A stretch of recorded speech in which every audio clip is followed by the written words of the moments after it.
नमस्कार। RS exam prep में आपका स्वागत है। आज हम दैनिक जागरण न्यूज़पेपर आधारित इंटरनेशनल न्यूज़ पर चर्चा करेंगे, तो आप अंत तक जुड़े रहिए। आज की इस विस्तृत चर्चा का मुख्य उद्देश्य 11 अप्रैल 2026 के करंट अफेयर्स के सभी महत्वपूर्ण पहलुओं को समझना है। भू राजनीति हो, पर्यावरण, विज्ञान या फिर राज्य व्यवस्था, हम इन सभी विषयों को एक एक करके डिकोड करेंगे।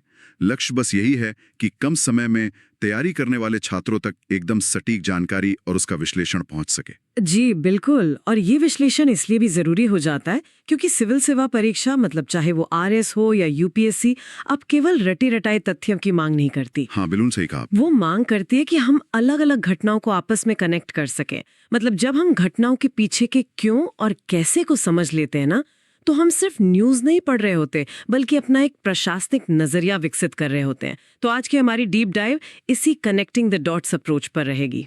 तो चलिए सबसे पहले एक बहुत ही दिलचस्प सवाल से शुरुआत करते हैं। क्या मध्य पूर्व यानी वेस्ट एशिया में जो तनाव चल रहा है, उसका सीधा असर हमारे घरों की रसोई तक पहुंच सकता है? अच्छा, ये सवाल देखने में अजीब लग सकता है, लेकिन हाँ, पहली नजर में तो अजीब लगता है, लेकिन खबरों के मुताबिक भू राजनीतिक तनाव के कारण एलपीजी आपूर्ति के बाधित होने और उसके दाम बढ़ने का डर पैदा हो गया है। और इसका सीधा नतीजा ये दिख रहा है कि लोग बहुत तेजी से इंडक्शन यानी जो बिजली वाले चूल्हे होते हैं ना, उनकी ओर शिफ्ट हो रहे हैं। देखिए, तकनीकी भाषा में इसे हम एनर्जी ट्रांजिशन या ऊर्जा संक्रमण का बटरफ्लाई इफेक्ट कह सकते हैं। ये कोई छोटी मोटी घटना नहीं है। वाकई? हाँ, क्योंकि पश्चिम एशिया से हमारा कच्चा तेल और गैस आता है। अब जब वहां संकट होता है तो पूरी सप्लाई चेन टूट जाती है। ये स्थिति साफ दिखाती है कि कैसे एक वैश्विक संकट घरेलू ऊर्जा मांग को, मतलब जीवाश्म ईंधन या एलपीजी से हटाकर सीधे ग्रिड आधारित बिजली की ओर धकेल देता है। अच्छा, तो इसीलिए अप्रैल जून 2026 की तिमाही में सरकार ने इतनी भारी मात्रा में बिजली उत्पादन की योजना बनाई है। बिल्कुल, सरकार ने 22,300 मेगावाट अतिरिक्त बिजली उत्पादन की योजना बनाई है, जबकि अगर कुल अतिरिक्त आवश्यकता देखें तो वो लगभग 27,000 मेगावाट की है। लेकिन यहाँ एक पेंच नजर आता है मुझे। क्या हमारी जो बिजली ग्रिड है वो इस अचानक बढ़ी हुई मांग को संभालने के लिए तैयार है? मतलब जब हर घर में सुबह और शाम एक साथ इंडक्शन चूल्हा चालू होगा तो ग्रिड पे तो बहुत भारी दबाव पड़ेगा, है ना? हाँ, यही सबसे बड़ी चुनौती है। अनुमान तो ये है कि मार्च 2026 में बिजली की जो पीक डिमांड है वो 149 अरब यूनिट तक पहुंच जाएगी। बाप रे, 149 अरब यूनिट! और इस मांग को पूरा करने की चुनौती को समझने के लिए हमें भूगोल को भी देखना होगा। एक बड़ी प्राकृतिक बाधा भी सामने आ रही है, अल्नीनो। हाँ, अल्नीनो का असर तो मौसम पर काफी पड़ता है। सही कहा। अल्नीनो के कारण मानसूनी बारिश का पैटर्न बिगड़ जाता है, जिससे नदियों और बांधों में पानी का स्तर गिर जाता है। अब हमारी ग्रिड को स्थिर रखने के लिए जो बेस लोड चाहिए होता है, उसमें जल विद्युत क्षमता यानी हाइड्रो पावर की बहुत बड़ी भूमिका होती है। अच्छा, मतलब पानी कम होगा तो बिजली उत्पादन भी गिरेगा? बिल्कुल। अब सोचिए, एक तरफ शाम के वक्त इंडक्शन चूल्हों के कारण बिजली की मांग एकदम से जंप कर रही है, और दूसरी तरफ बांधों में पानी कम होने से हाइड्रो पावर नीचे जा रहा है। इस अंतर को पाटने के लिए मजबूरी में ही सही, हमें कोयले से चलने वाले थर्मल पावर प्लांट्स पर अपनी निर्भरता बढ़ानी पड़ेगी। तो मतलब वेस्ट एशिया में तनाव हुआ और भारत में कोयले का इस्तेमाल बढ़ गया। क्या बात है! ये भू राजनीति और घरेलू नीति को जोड़ने का एक बहुत ही शानदार उदाहरण है। चलिए, आयात और आपूर्ति श्रृंखला की इस भेद्यता से अब हम चीन के साथ अपनी व्यापारिक निर्भरता की ओर मुड़ते हैं। जी, ये एक बहुत ही महत्वपूर्ण विषय है। 102 अरब डॉलर है, जो कि एक बहुत बड़ी रकम है। बिल्कुल। ये 102 अरब डॉलर का घाटा ऐसा है जैसे हम किसी दुकान से लगातार बहुत सारा सामान खरीद रहे हैं, लेकिन उन्हें अपना सामान ना के बराबर बेच पा रहे हैं। आपका ये उदाहरण एकदम सटीक बैठता है। देखिए, हमारा निर्यात जो 17 अरब डॉलर तक पहुंचा है, उसके मुख्य कारक इंजीनियरिंग गुड्स और फार्मास्यूटिकल्स हैं। मतलब भारतीय दवाइयां विश्व स्तर पर अपना डंका बजा रही हैं। हाँ, फार्मा में तो हम काफी आगे हैं। लेकिन जब हम 119 अरब डॉलर के आयात की बात करते हैं ना, तो इसमें सबसे बड़ा हिस्सा एपीआई यानी एक्टिव फार्मास्यूटिकल इंग्रेडिएंट्स और इलेक्ट्रॉनिक्स का है। एपीआई असल में वो मूल रसायन है जिससे दवाइयां बनती हैं। ओह, तो मतलब हम दुनिया को दवाइयां तो बेच रहे हैं, लेकिन उन्हें बनाने का जो कच्चा माल है वो चीन से ही आ रहा है। बिल्कुल, यही सबसे बड़ी चिंता का विषय है। लेकिन यहाँ मुझे एक दुविधा है। अगर हमारा फार्मा उद्योग पूरी तरह से चीन के एपीआई पर निर्भर है, तो फिर अभी हाल ही में कैमरून में जो विश्व व्यापार संगठन यानी डब्ल्यूटीओ की बैठक हुई, उसमें वाणिज्य मंत्रियों ने जो डंपिंग का मुद्दा उठाया, वो तो हमारे लिए ही नुकसानदेह हो सकता है ना। ये आपने बहुत ही गहरी बात पूछी है। मतलब चीन अक्सर अपने सस्ते उत्पादों से दूसरे देशों के बाजारों को पाट देता है, जिसे डंपिंग कहते हैं। अगर हम इन पर एंटी डंपिंग ड्यूटी लगाते हैं तो क्या हमारी अपनी दवाइयां महंगी नहीं हो जाएंगी? ये एक बहुत ही क्लासिक प्रशासनिक दुविधा है और इसीलिए सरकार रातों रात आयात बंद नहीं करती, बल्कि फेज्ड मैन्युफैक्चरिंग पर जोर देती है। डंपिंग का विरोध उन क्षेत्रों में किया जाता है जहां हमारे घरेलू उद्योग अभी विकसित हो रहे हैं, ताकि उन्हें सस्ते चीनी माल से बचाया जा सके। अच्छा, तो एक बैलेंस बनाना पड़ता है। हाँ, और यही वो बिंदु है जहां दुनिया भर की बहुराष्ट्रीय कंपनियां भी चीन पर अपनी निर्भरता कम करना चाह रही हैं। कोविड-19 के बाद उन्हें ये अच्छे से समझ आ गया है कि सारा उत्पादन एक ही देश में केंद्रित रखना कितना बड़ा जोखिम है। इसे ही चाइना+1 रणनीति कहा जाता है। तो वो चीन के साथ किसी और देश को विकल्प बना रहे हैं। सही कहा। भारत के पास विशाल श्रम शक्ति है, बड़ा बाजार है और पीएलआई जैसी सुधारवादी नीतियां हैं, जो हमें इस चाइना+1 रणनीति का सबसे मजबूत दावेदार बनाती हैं। कमाल है। खैर, सप्लाई चेन और व्यापारिक रणनीतियों की इस जटिल दुनिया से निकलकर अब पर्यावरण संरक्षण के एक बेहतरीन वैश्विक मॉडल की तरफ बढ़ते हैं। जी, पर्यावरण वाला मुद्दा भी आजकल बहुत चर्चा में है। हाँ, हाल ही में ब्राजील की लोन डिफॉरेस्टेशन नीति काफी सुर्खियों में रही है। ये नीति सुनने में बड़ी दिलचस्प लगती है। ये बिल्कुल वैसा है जैसे कोई बैंक किसी किसान से कहे, देखिए हम आपको खेती के लिए बहुत सस्ते ब्याज पर लोन तो देंगे, लेकिन हमारी सैटेलाइट आसमान से आपके खेत पर लगातार नजर रखेगी कि आप खेती के नाम पर अमेज़न के जंगल तो नहीं काट रहे। वाकई, इसे ग्रीन गवर्नेंस और क्लाइमेट फाइनेंस का एक अभूतपूर्व तालमेल कहा जा सकता है। ब्राजील ने ये समझ लिया है कि पर्यावरण संरक्षण को आप आर्थिक विकास से अलग करके नहीं देख सकते। बिल्कुल। उन्होंने अपनी वित्तीय प्रणाली को सीधे पारिस्थितिकी तंत्र से जोड़ दिया है। मतलब अगर आप पर्यावरणीय मानकों का सख्ती से पालन करते हैं, तभी आपको बैंकिंग सहायता मिलेगी। ये सिर्फ एक नीति नहीं है, बल्कि संसाधनों की निगरानी का एक पूरा डेटा संचालित तरीका है। और अमेज़न वर्षावन को तो वैसे भी पृथ्वी का फेफड़ा कहा जाता है ना। वो दुनिया का एक बहुत बड़ा कार्बन सिंक है। हाँ, लंग्स ऑफ द अर्थ। अगर ये फेफड़े कटेंगे तो पूरी दुनिया की जलवायु प्रभावित होगी। और अगर हम इसे मेंस परीक्षा के नजरिए से देखें, तो भारत के लिए ये एक बहुत शानदार केस स्टडी बन सकता है। वो कैसे? देखिए, भारत अभी अपनी ग्रीन क्रेडिट पहल को मजबूत कर रहा है। प्रशासनिक दृष्टिकोण से इस उदाहरण का उपयोग ये समझाने के लिए किया जा सकता है कि कैसे भारत में भी कृषि ऋणों या सब्सिडीज को पारिस्थितिकी तंत्र के संरक्षण के साथ जोड़ा जा सकता है। सैटेलाइट तकनीक और जियो टैगिंग का इस्तेमाल करके हम ये पक्का कर सकते हैं कि पैसे का उपयोग केवल सतत कृषि के लिए हो, जंगलों को काटने के लिए नहीं। सैटेलाइट से पृथ्वी और जंगलों की निगरानी की बात हो ही रही है, तो क्यों ना आप सीधे अंतरिक्ष की ओर ही चलें? बिल्कुल, चलिए। भारत अपने पहले मानव अंतरिक्ष उड़ान मिशन यानी गगनयान की तैयारी में जोरों शोरों से जुटा है। इसका लक्ष्य 400 किलोमीटर की निचली कक्षा में 3 दिनों के लिए अंतरिक्ष यात्रियों को भेजना है। और इसी सिलसिले में IADT-02 यानी integrated man parachute airdrop test की सफलता की खबर आई है। ये टेस्ट बहुत ही महत्वपूर्ण कदम था। हाँ, और इसके स्टेप्स बड़े रोमांचक हैं। पहले वायुसेना का चिनूक हेलीकॉप्टर 5-7.5 टन वजनी क्रू मॉड्यूल को उठाता है। फिर उसे श्रीहरिकोटा में 3 किलोमीटर की ऊंचाई से ड्रॉप किया जाता है। इसके बाद 10 पैराशूट्स एक सटीक क्रम में खुलते हैं और अंत में नौसेना उसे समुद्र से सुरक्षित रिकवर कर लेती है। यहाँ श्रोताओं को ये समझना बहुत जरूरी है कि ये 10 पैराशूट्स का जो सटीक क्रम है, वो इतना महत्वपूर्ण क्यों है? हाँ, 10 पैराशूट्स एक साथ क्यों नहीं? क्योंकि इस परीक्षण का मुख्य उद्देश्य अंतरिक्ष यात्रियों की री एंट्री और रिकवरी सुनिश्चित करना है। जब कोई क्रू मॉड्यूल अंतरिक्ष से वापस पृथ्वी के वायुमंडल में प्रवेश करता है ना, तो उसकी गति हजारों किलोमीटर प्रति घंटे होती है और घर्षण अपने चरम पर होता है। काफी खतरनाक स्थिति होती है। बिल्कुल। अगर मॉड्यूल को धीमा करने के लिए सारे पैराशूट एक साथ खोल दिए जाएं, तो हवा के भारी दबाव, जिसे एरोडायनामिक ड्रैग कहते हैं, और झटके से वो तुरंत फट जाएंगे और अंतरिक्ष यात्रियों पर इतना जानलेवा जी फोर्स पड़ेगा कि उनकी जान भी जा सकती है। बाप रे। इसीलिए ये एक क्रमिक प्रक्रिया है। पहले छोटे पैराशूट खुलते हैं, जिन्हें ड्रॉग पैराशूट कहते हैं, जो मॉड्यूल को स्थिर करते हैं। फिर गति एक सुरक्षित सीमा तक कम होने के बाद मुख्य पैराशूट खुलते हैं, ताकि समुद्र की सतह पर एकदम सुरक्षित और धीमी लैंडिंग हो सके। क्या बात है।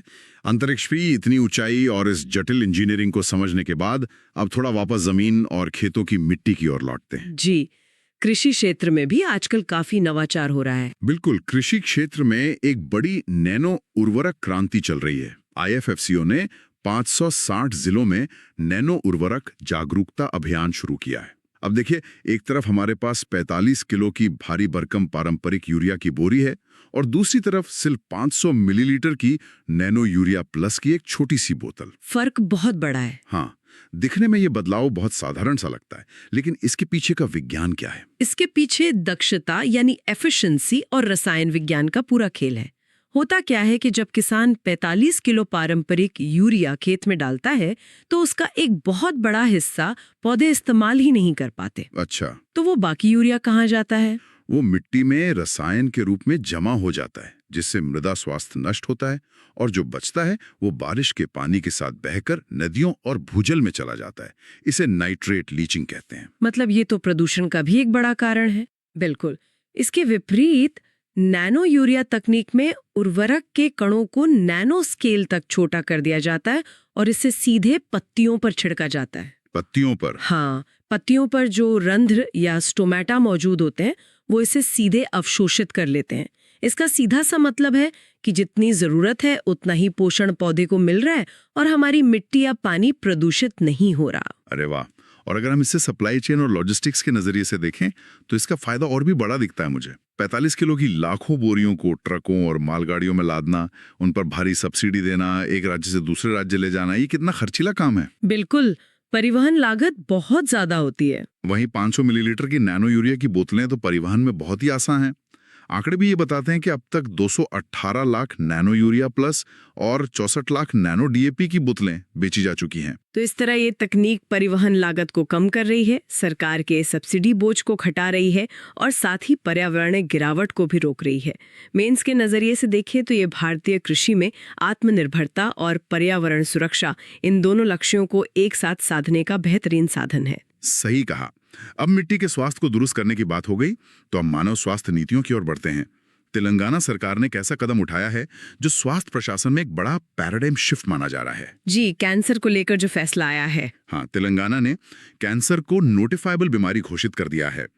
इसके तहत राज्य के सभी सरकारी और निजी अस्पतालों को 1 महीने के भीतर, मतलब 30 दिन में, कैंसर के हर नए मामले की सूचना एक केंद्रीकृत डिजिटल पोर्टल को देना अनिवार्य हो गया है। ये एक बहुत ही गंभीर और जरूरी नीतिगत कदम है। भारत में हर साल कैंसर के 14 लाख से अधिक नए मामले सामने आते हैं, लेकिन सबसे बड़ी दिक्कत ये है कि स्वास्थ्य मंत्रालय या नीति निर्माताओं के पास पिन कोड स्तर का सटीक डेटा ही नहीं होता।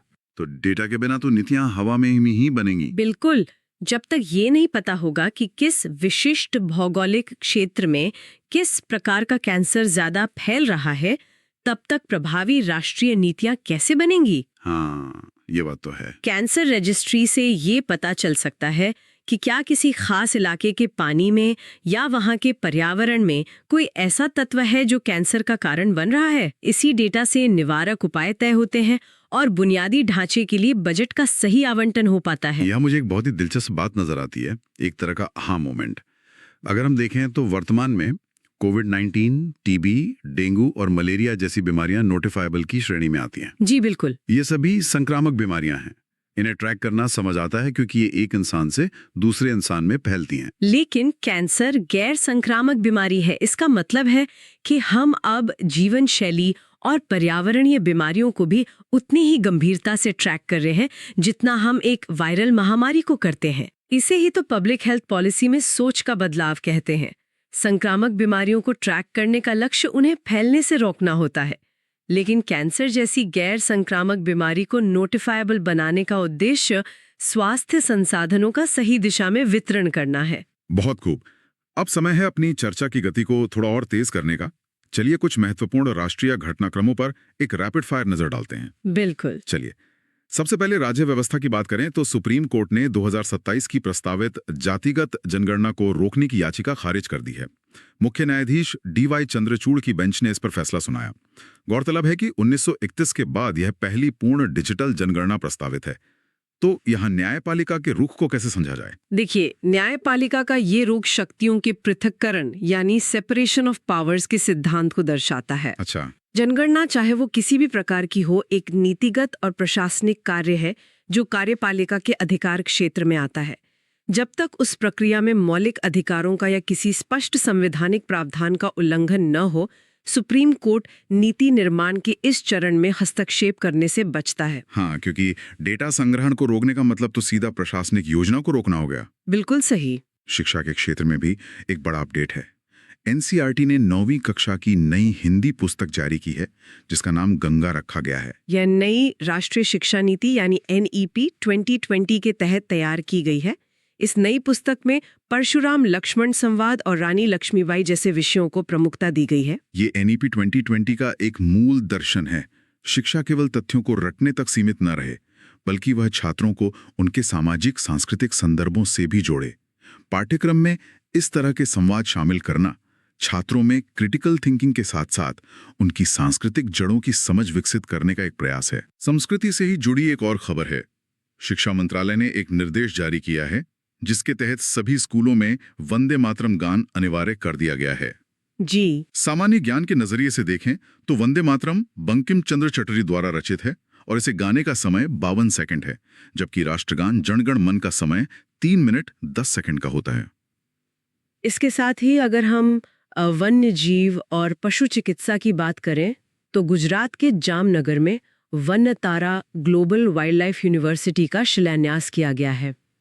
इसका उद्देश्य सिर्फ जानवरों का इलाज करना ही नहीं है, बल्कि पशु चिकित्सा विज्ञान और वन्य जीव संरक्षण अनुसंधान में भारत को वैश्विक स्तर पर एक लीडर बनाना है। ये तो बहुत अच्छी पहल है। अब आते हैं आंतरिक सुरक्षा और राज्य व्यवस्था के सबसे जटिल मुद्दों पर।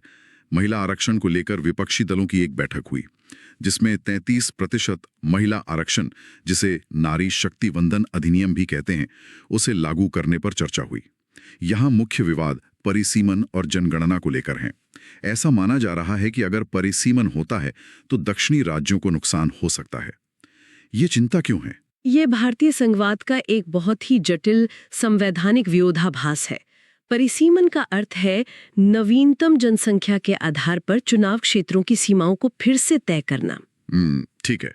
अब दक्षिणी राज्यों ने पिछले दशकों में परिवार नियोजन में बहुत अच्छा काम किया है। उनकी जनसंख्या वृद्धि दर कम है। हाँ, ये तो है। तो अगर केवल वर्तमान जनसंख्या को आधार बनाया गया तो लोकसभा में उनकी सीटों का अनुपात उत्तरी राज्यों की तुलना में कम हो जाएगा। यानी जिस राज्य ने राष्ट्रीय नीति का अच्छे से पालन किया, उसे ही राजनीतिक प्रतिनिधित्व में नुकसान उठाना पड़ेगा। इसीलिए ये बहस चल रही है। समझ गया। और आखिर में धर्मांतरण और विदेशी फंडिंग का मुद्दा। हाल ही में शाहजहांपुर मामले में अवैध विदेशी फंडिंग का खुलासा हुआ है।